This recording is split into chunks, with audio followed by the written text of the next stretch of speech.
guys! Welcome dito sa Rizan Tarot. Ang reading nito ay for collective for anyone who can resonate sa reading nito. This is a general and a collective reading. Your energy at this time.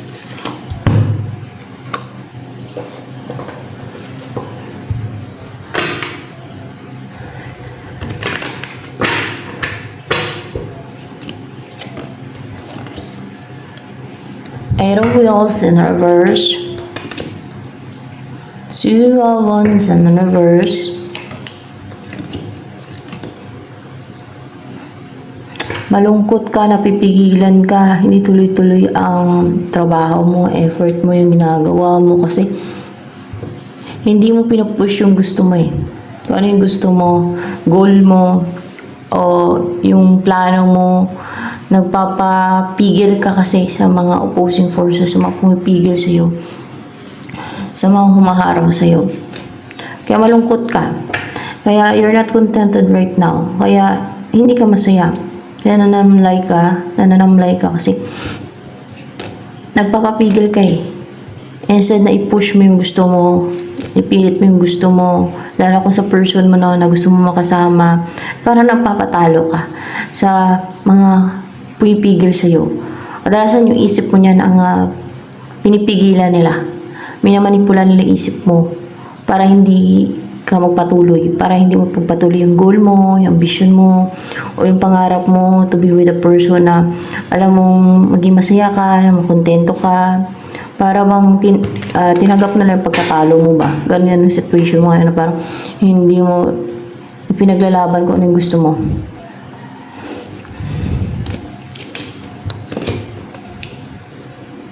Three of Wheels. Na-recognize ka naman ngayon. No? Ma-pride kaya ito. Kunin ko na yan. And ito, nabanggain. Hindi. Na-reverse. Ito. Na-reverse nito.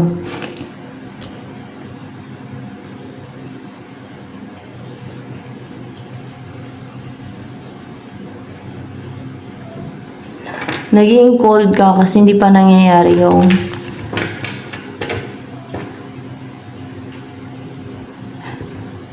yung pagbabago sa buhay mo, situation mo, na sortihin ka, hindi lang sa love life, sa kaperahan, na maging stable ka na, secured financially, sa career man, maybe sa lahat na, for wheels, yung may marami kang ipon, maraming pera, o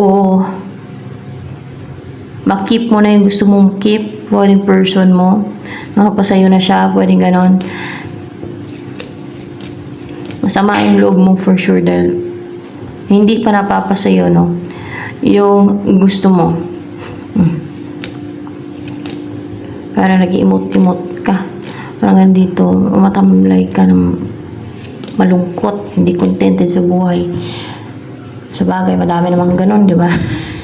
Hindi contented sa buhay. Hindi masaya sa buhay. Dahil may kulang. Kadalasan may kulang talaga. Pero, mas maganda yung makontento, guys, no? At kung may gusto ka sa buhay, pagsikapan, no?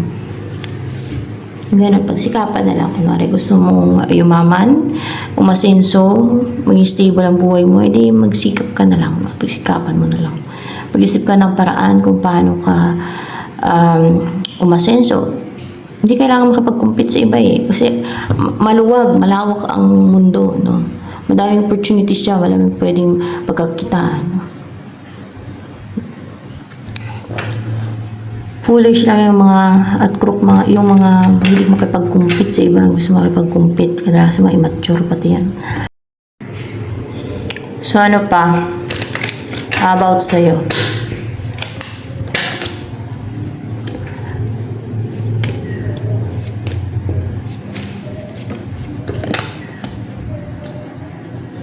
Ay, hindi na namamanipula, hindi na nagagawa ng tricks, hindi na napipiste ng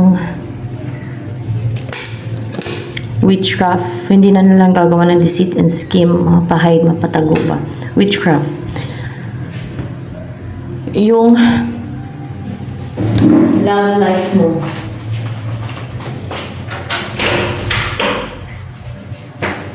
yung connection ninyo ng person na may soul connection kayong dalawa. Pwedeng twin flame mo to. Yan.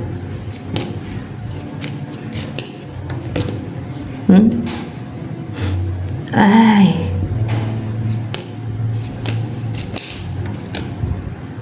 Kayo both ng person mo, hindi na kayo na yung nasusulsulan, yung nauutusan, hindi siya nauutusan. Nasisindan yan ng mga manipulation ba? Yan.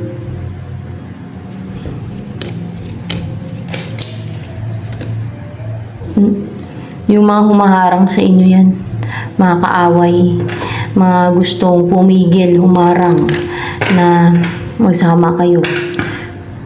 Nawala na yan.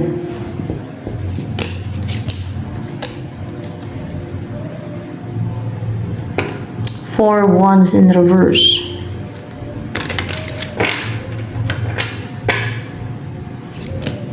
Kasi gusto nilang ma-separate ka ng person mo if you're in a relationship ng person mo. Kung okay kayo or on and off man. Or kung hindi kayo in a relationship pa, ang gusto nila ay hindi kayo magkatuluyan na kung ex man to ay manatiling separated kayo. Ganon, no? Kung hiwalay kayo. O kung you're not together na hindi kayo magkatuluyan, na hindi magkaroon ng stability sa inyo, na hindi mo siya maging partner.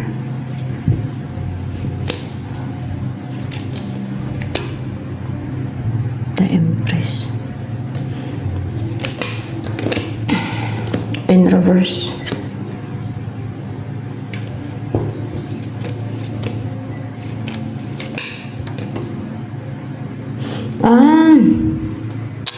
Na hindi maging patay na patay sa person mo. Yun ang pati.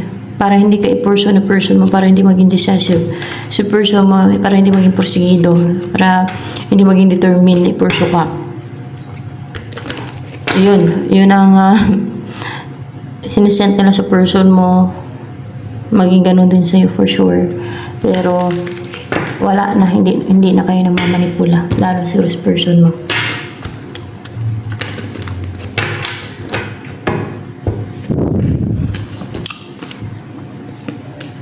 Mahilig ka magbasa, mag-alam, magalungkat ng mga hidden, mga tago ba? Yung hindi alam ng iba, hindi nakikita ng iba. You have the key to uncover the truth. The hidden truth, the hidden knowledges, information.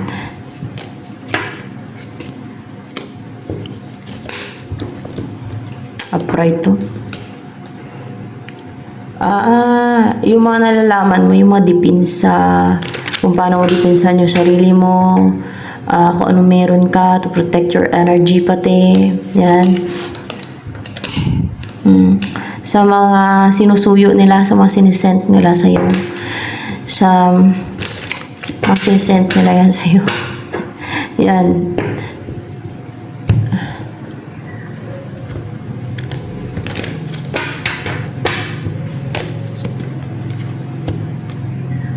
Kailangan yun. Kailangan nga talaga yan. May ano ka sa sarili mo. Depensa, protection. You've got, or kaya yung energy mo kasi pinoprotektahan mo dyan eh. You've got the power, use your abilities to resolve this situation yourself. Emotionally, mentally, physically, na hindi ka nila ma-harm, hindi ka nila ma-manipulate, mga ganun ba. Hindi ka nila mapiste. Use your abilities to resolve the situation. You can do it.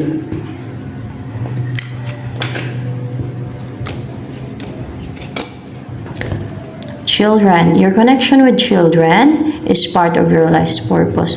Bakit kailangan? Kasi mayroong mga evil talaga, no, ng mga klase ng tao na sinusulsulan ng mga ano din, mga jablo, mga ganun, mga demonyo.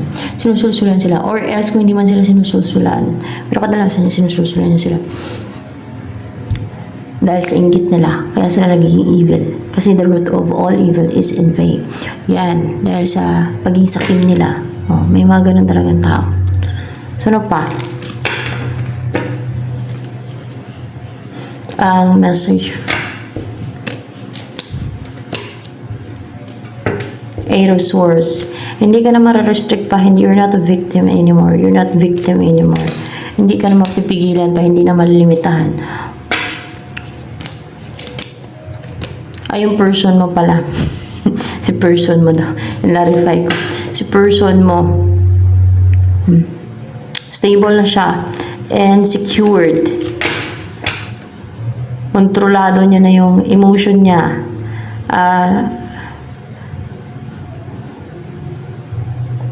Komportable na siya. Wala nang mga nang mamanipula sa kanya pagkaganyan. No? Hindi na siya restricted. Hindi na siya nakokontrol. Hindi na siya na napipigilan. Hindi na siya namamanipula pagkaganyan yung isip niya. Kasi hindi na siya na-restrict. Hindi na siya nakokontrol. Hindi na manipula yung emotion niya din. Yan. Naka-recover na siya from being na left out in the cold, from feeling na na-abandon siya, from sufferings, and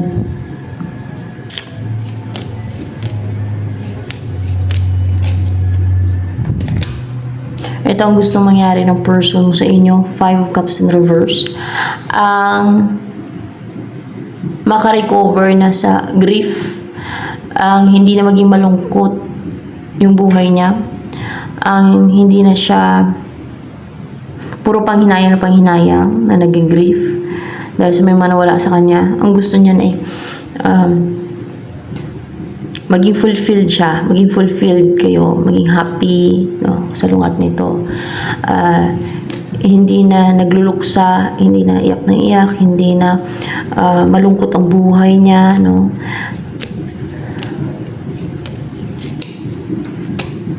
Ang gusto niya mag-succeed, magtagumpay, ang connection nyo, no, yun ang gusto ng person mo, magtagumpay. Ang bumalik sa'yo, may pagbabalik eh. Yun ang inantay niya. Yung maging ready siya na makabalik na sa'yo, na makarecover na siya dyan. Magtagumpay siya na makabalik na sa'yo. Na hindi na siya natitingga. Yung parang gusto niya lang mag-heal at mag-relax na tahimik yung buhay niya. Yun ang gusto niyan lately, na parang mas pinili niya yung katahimikan, yung mag-heal siya, yung relax siya, yung balance siya, yung kalmado siya, ganun ba. Pero ang gusto na niya ay ang magtagumpay, ang connection nyo kayo, na hindi na nagagawa ng scheme, deceit,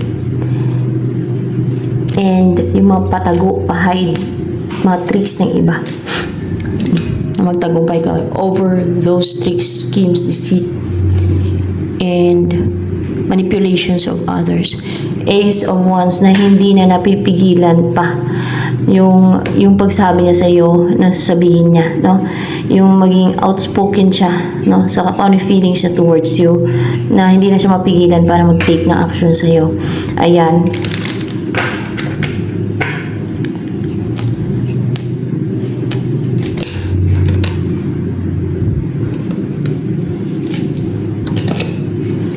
And reverse.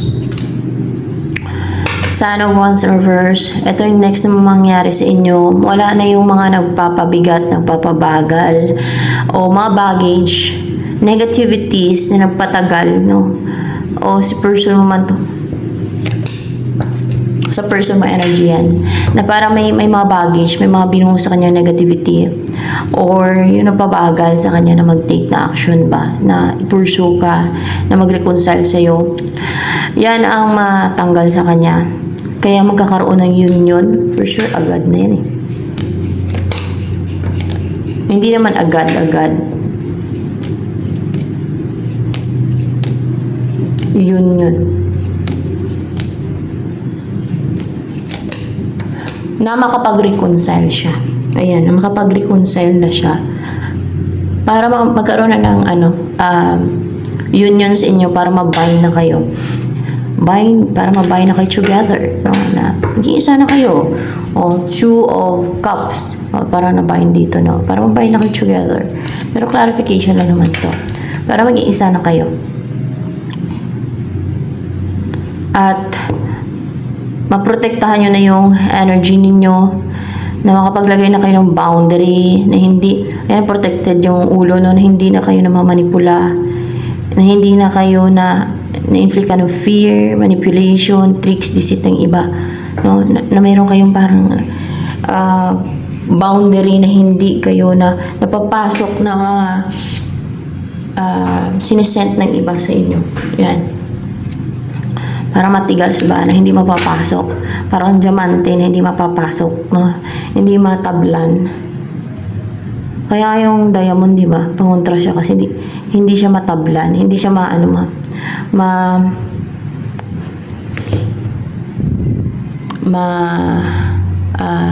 scratch ng ibang stone. Yan ang pinaka matigas na bato. Hindi siya basta-basta mag-scratch eh. Oo nga naman.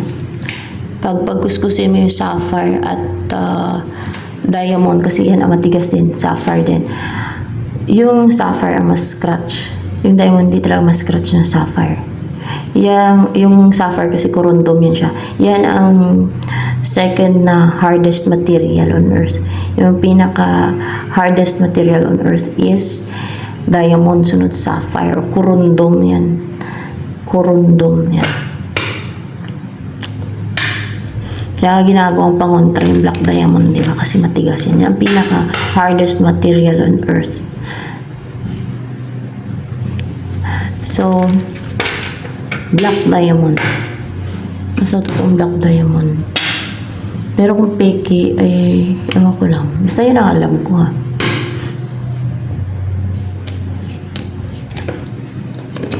Diamond.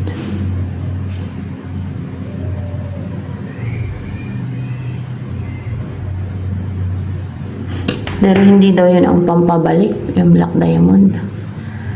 Pina-clarify ko lang dito.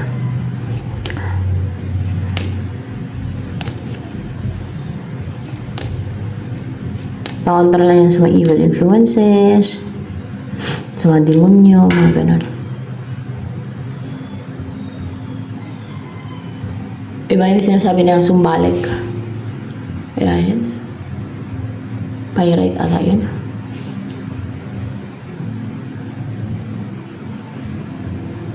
Yung diamante negra. Pyrite yan. Yan ang sumbalik daw eh. Diamante negra. Ano sabi na? Sabi ah. Kaya sa akin meron din ako niyan. Pinaglalagyan ko ano.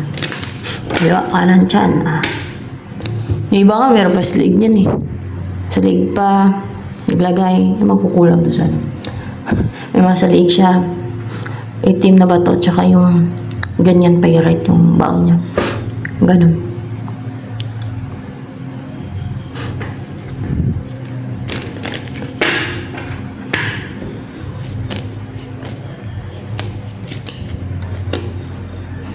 Makarecover na din kayo, matahimik na din yung isipan nyo, mapanatag na din kayo at magkaroon ng stability, mas stable yung isipan ninyo. Kung wala na kayo alalahanin, wala na kayo maging problema, hindi na kayo stress. Kasi there's a union na mangyayari, reconciliation eh.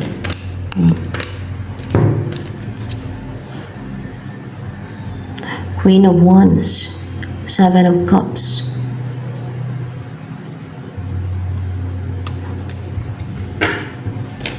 Wala ko din lang dito.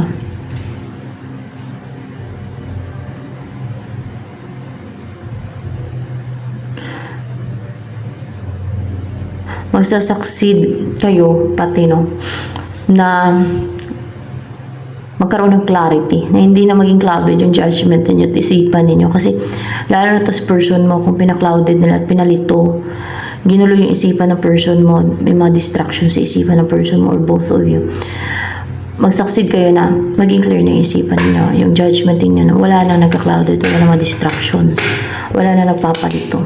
Ayan. Na you will choose, o kung merong option to person mo or ikaw man, pipiliin ninyo pati ang isa't isa, no? At yun ang pipiliin ninyo over option or choices or opportunities, mga ganyan, over any distractions. Ma-determine nyo kung ano yung pinakamalaga na dapat yung priority ang isa't isa. Yan, magkaroon ng union sa inyo. May mga nagdi-distract para hindi magkaroon ng union sa inyo di ba? May mga humaharang.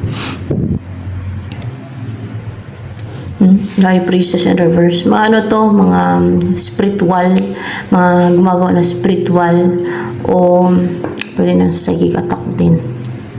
Madalasang spiritual, gumagawa ng spiritual. At mga nang ill wish for sure. Kasi merong 9 of cups pati dito. Gusto kayong kontrolin. Yung isip nyo yan ang kinokontrol nila. Emotion, isip nyo.